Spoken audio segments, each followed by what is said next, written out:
હાલો friends, આજે આપણે બનાવીશું દહીંની તીખારી. તો બનાવવાનું શરૂ કરીએ.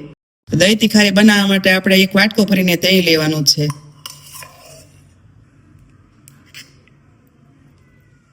તો દહીં તીખારી બનાવવા માટે આપણે દહીં લીધું છે ને, એ દહીં આપણે ખાટું બિલકુલ નથી લીધું, મીડિયમ લીધેલું છે. તો તમને ખાટું ભાવતું તો તમે લઈ શકો છો. તો આપણે આટલું લસણ લીધું છે ગાંઠિયો ફોલીને, એ આપણે એને ખાંડી લેવાનું છે લાલ મરચાંની અંદર. તો આ રીતે થોડું પેલા ખાંડી લઈને પછી આપણે લાલ મરચું નાખવાનું છે આમાં.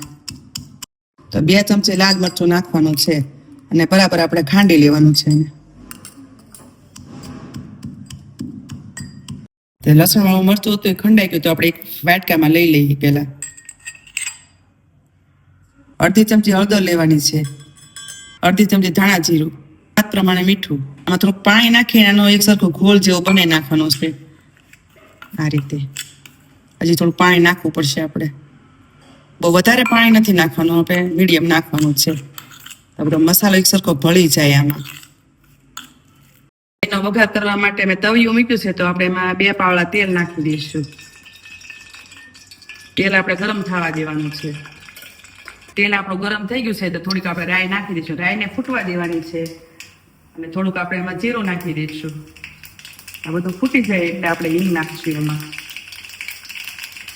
ને ધીમો ગેસ રાખવાનો છે આપણે. આ જે રાઈ બધી ફૂટી ગઈ છે, તો આપણે એમાં હિંગ નાખી દઈશું. હિંગ નાખીને જે આપણે મસાલો બધો તૈયાર કરેલો હતો ને, એ બધો આપણે એડ કરી દઈશું આ રીતે.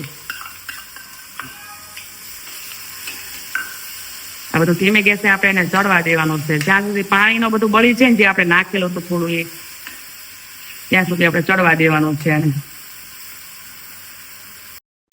પાણી બધું બળી ગયું છે, તો ગેસ બંધ કરીને પછી આપણે એમાં દહીં નાખવાનું છે.